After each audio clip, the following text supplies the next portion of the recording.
락터 이재준입니다. 산모분들이 제일 많이 불편해하는 증상 1번이 무엇일까요?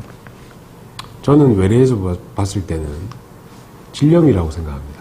근데 산모분들 중에서 질염이 몇 퍼센트 정도 생기느냐? 뭐 보고자에 따라 틀리지만은 저는 절반 정도는 있다고 생각을 합니다. 근데 뭐 모든 산모들이 임신기간 중에 분비물은 늘어납니다. 왜냐하면 자궁 자체가 커지고 그 다음에 질 쪽에 있는 환경, 질 주변에 있는 여러 가지 샘들이 있습니다. 이게 질을 축축하게 만들어주는 그런 샘들에서 분비되는 분비물 양이 증가합니다. 뭐 호르몬 효과도 있고 임신이라는 그런 몸의 상태의 변화 때문에 그쪽에서 많은 분비물들, 자궁과 질 쪽에서 나오는데 이제 그 분비물들이 결국은 어떤 역할을 하냐면은 다른 세균, 그러니까 유해한 세균의 번식을 억제하는 역할을 해줍니다. 그래서 임신기간 중에 냉이 좀 늘어났다고 해서 그러니까 투명한 색깔의 끈적끈적한 냉이 약간 늘어났다고 해서 이것을 우리가 다 질염이라고 생각하지는 않습니다. 하지만 이런 환경 변화에 단순히 조금 더 축축한 냉, 그러니까 맑고 투명하고 약간 끈적이는 냉이 약간 증가하는 정도로 우리가 질염을 치료하진 않고 어떤 색깔의 변화라든지 예를 들어서 냄새가 난다든지 가려움증을 동반한다든지 이러면은 우리가 다른 시절보다는 반드시 치료를 해주는 게 좋습니다. 왜냐하면 뱃속에 아기가 살고 있기 때문에 임신기간 중에 질 바로 위쪽 부분에 균들이 타고 올라갈 수 있는, 즉 질 쪽에 있는 염증이 만약에 생긴다 그러면은 타고 올라가서 아기 유산이나 조산을 일으킬 가능성이 있기 때문에 그렇습니다. 저는 이제 첫 번째 아기를 예를 들어서 조산을 했던 산모분이 오셨을 때 제가 그분한테 딱 두 가지를 이야기를 합니다. 첫 번째는 병원에 주기적으로 오셔서 자궁 경부 길이 변화를 측정을 해야 된다. 자궁 경부 길이 편을 한번 참조해 보시기 바랍니다. 두 번째는 자궁 경부 길이를 측정하면서 동시에 저는 본인이 특별한 증상이 없다 하더라도 소독을 해드립니다.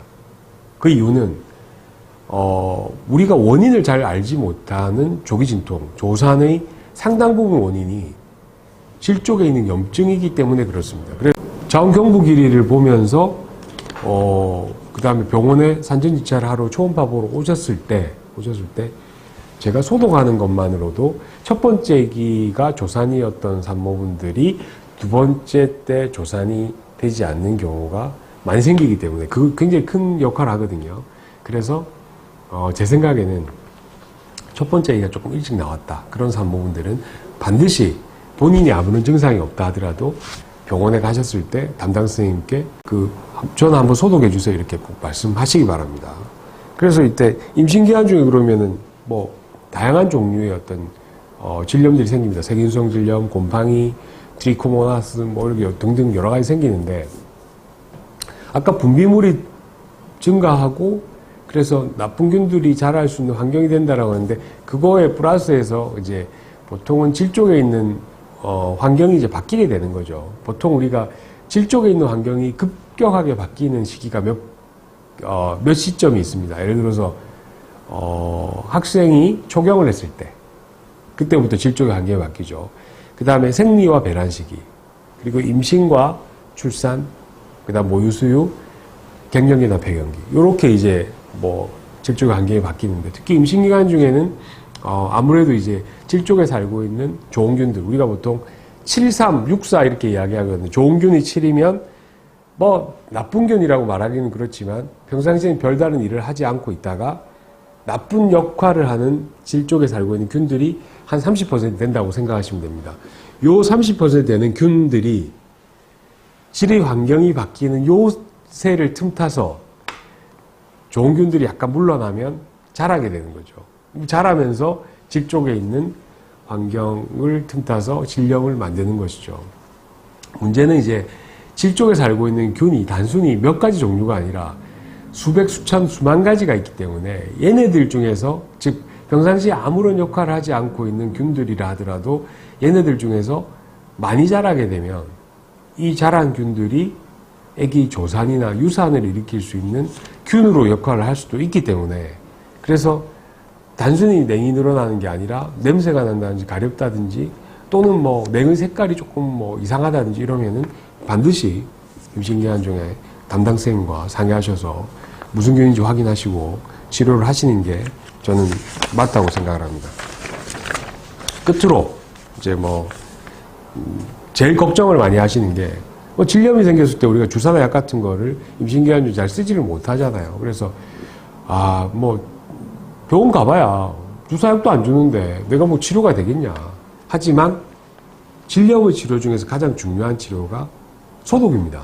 그래서 질 쪽에 질주름 안에 구석구석에 고여져 있는 나쁜 균들이 만들어낸 냉, 이런 어떤 분비물들을 닦아내고 그리고 질정제를 넣어주는 것만으로도 상당 부분의 질염들이 보전이 됩니다.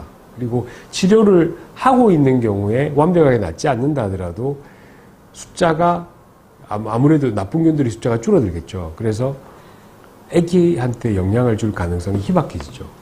그래서 소독만 하더라도 좋아지고, 만약에 소독을 해서도 해결이 되는 상황이 아니라 그러면 그때는 임신 초기가 넘어선 상황에서는 주사나 약 같은 것도 선별적으로 우리가 투여를 할 수가 있습니다. 그래서 너무 걱정하지 마시고 질염이 있을 때는 특히 산모분들 병원의 담당 선생님과 꼭 상의하셔서 치료하시기 바랍니다. 감사합니다. 닥터 의학사전을 구독하시고 또 좋아해 주신 여러분들 너무 감사를 드립니다. 여러분들이 구독과 좋아요는 우리 동영상 제작에 굉장히 큰 힘이 되고, 그리고 앞으로도 많은 관심 부탁드립니다. 고맙습니다.